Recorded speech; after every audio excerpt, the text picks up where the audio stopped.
The next presentation is by Sister Beena UMI, a gynecologist by training. She has been leading the Doctor Sisters Forum from the front, and she is well appreciated for her initiatives and leadership. May I now request Sister Beena to speak to us on the blessings and challenges in healthcare mission, a doctor's perspective. Sister Beena, please. A very good evening to one and all. At the outset, I would like to thank Father Symposium UMI for giving me this opportunity, Father Julius Arakel for his warm words of appreciation and welcome, and my previous speaker, Father John Taragan Tekekara, for his inspiring message. This evening, I would like to share with you all my perspective, the blessings and challenges in healthcare mission. When we skim through the pages of the Bible, we see that Jesus went about all the cities, curing every disease and every sickness. Healing was an essential hallmark of Jesus' earthly ministry. He walked into the midst of people, especially the marginalized and the sick and the suffering. His heart was moved with compassion for them. He wanted to give them life and love and bring light of hope into their lives, as we read in the chapter of John, chapter 10, verse 10, that I have come that you may have life to the fullest. His whole life demonstrated compassion, tenderness, love, and kindness. Healing ministry is the church's response to the commission to preach the gospel and to heal the sick. Following the footsteps of Jesus, our divine physician of souls and bodies, we are challenged to be awakened healers and source of prophetic hope in our healthcare ministry. As we are the ambassadors of healing mission of Jesus, he shares his healing power with us. And we are, over the years, I have believed and realized that being a doctor is not just another profession, but it's a noble occasion. I can even say it's a call within the call to be an angel of compassion and a beacon of hope amidst the pain, suffering, and ailing humanity. It's our hands that turn caring into action. It's our touch as medical professionals that turn compassion into caring. And it's our smile that turns love into healing. As I recall today, my 25 years of experience as a medical doctor, I really enjoyed treating different patients. I can very clearly recall my experience in Karunashri Hospital, Sultanpur, where we did not have a tertiary care center in the near vicinity.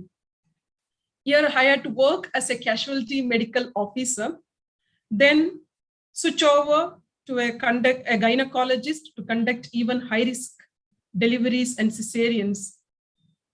Although the sudden autonomy, which gave me a lot of enthusiasm, there were difficult moments too. Handling complicated cases all alone without a second reference and opinion was a nightmare.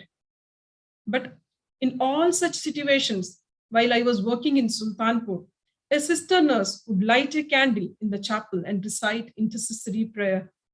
And I have experienced the divine touch and healing power of the Lord. When the most unexpected things happened in the least expected time, I have experienced the divine healer guiding me, working through me, and enabling me to move forward.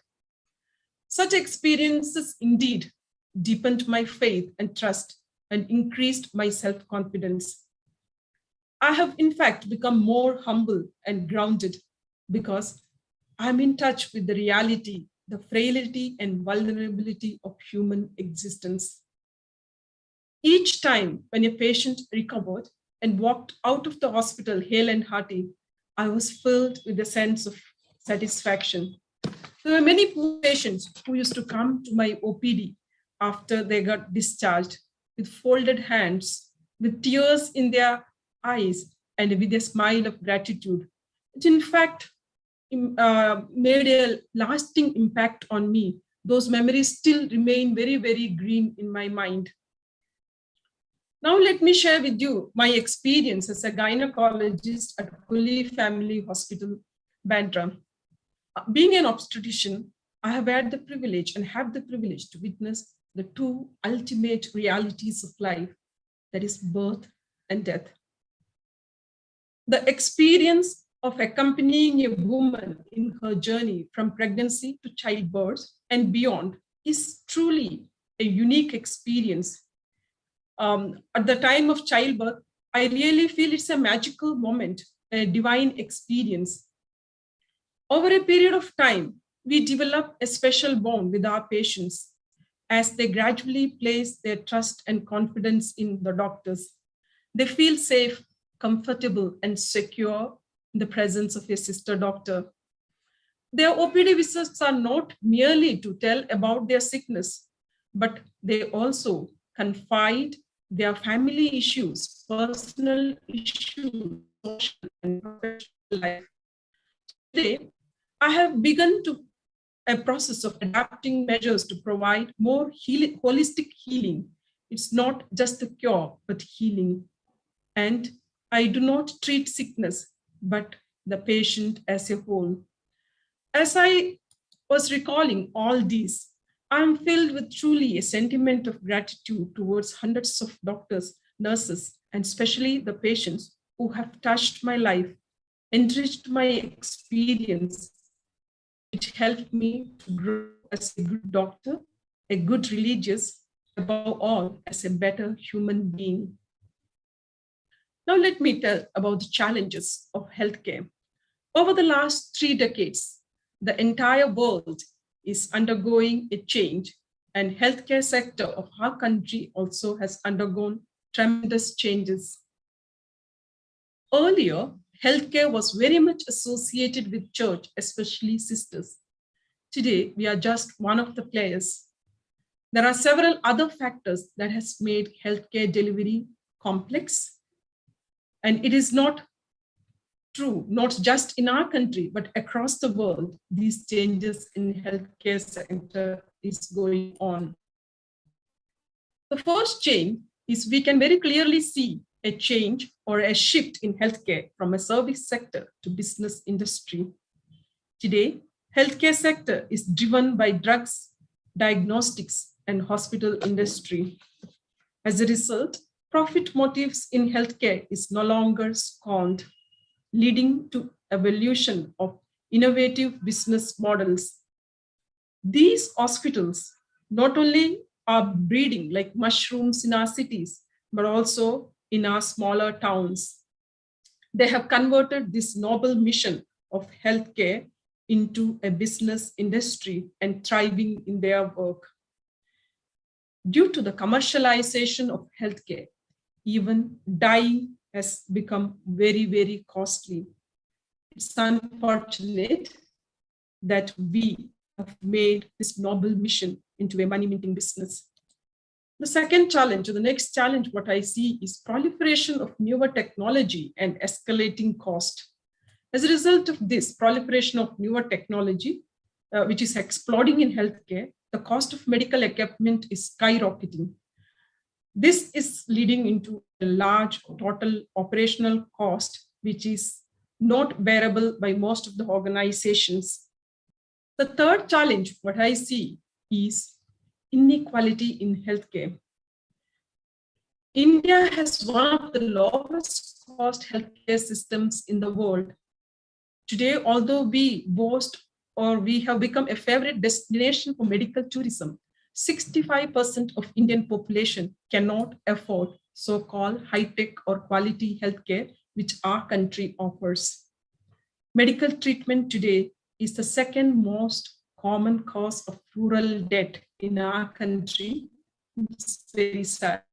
Shortage of healthcare professionals is another challenge which I see and experience.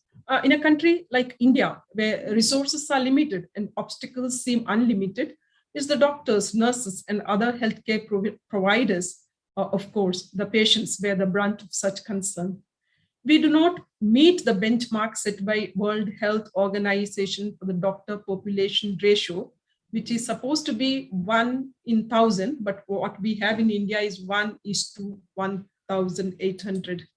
We also see a changing demographic pattern in our country due to the increased life expectancy. So last data shows the average life expectancy is more than 65 years. As a result, the number of senior citizens and associated health problems like non-communicable non-communicable diseases are on the rise, like cardiac disease, kidney disease, neurological problems, and cancer. This again is causing a burden on healthcare today. Changing utilization pattern, we are seeing there is a change in the type of services provided by the hospitals. Many of the services which was once provided by the hospital is no more provided at the hospital, which has become either ambulatory service, community service, virtual, or home sittings.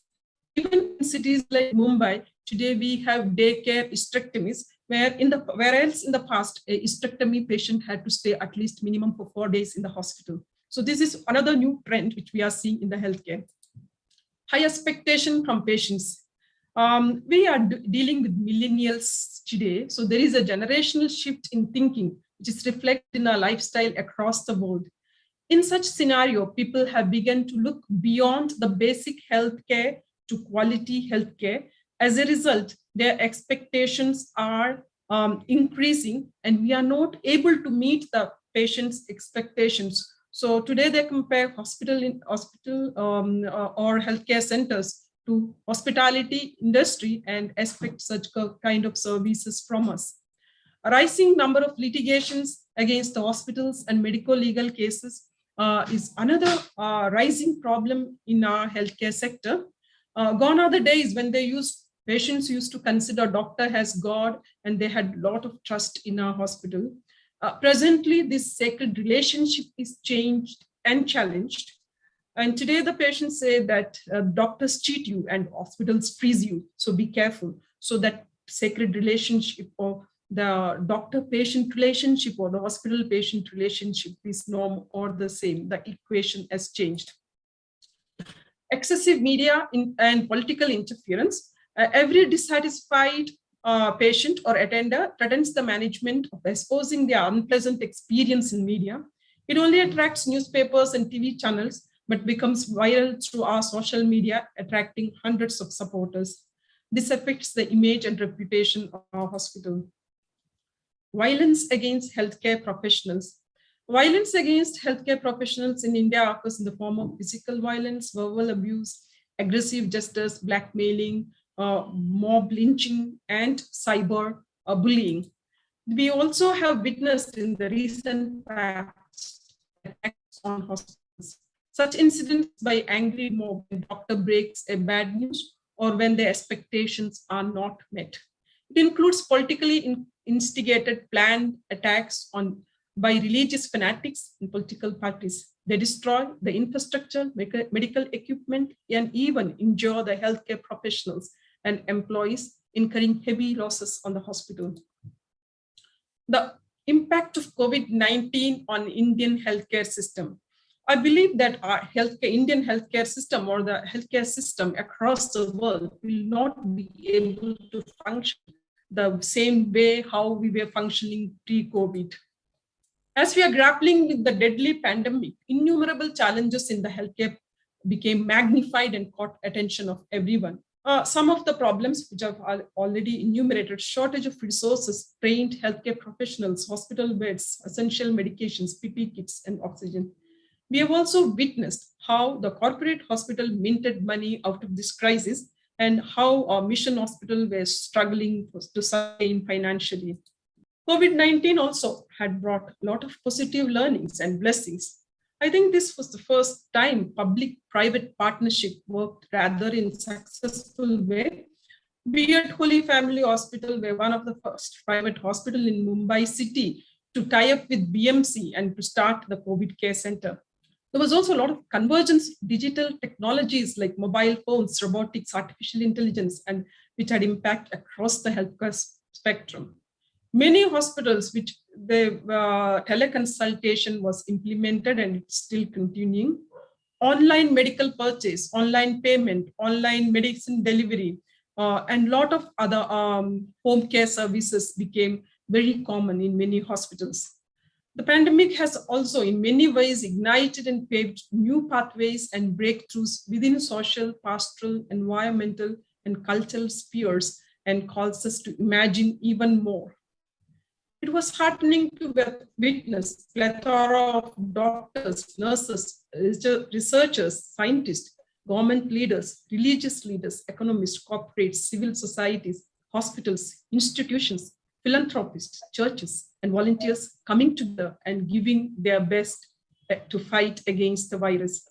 In short, it has strengthened collaboration, networking, and interdependence. I think this is going to be the future of healthcare.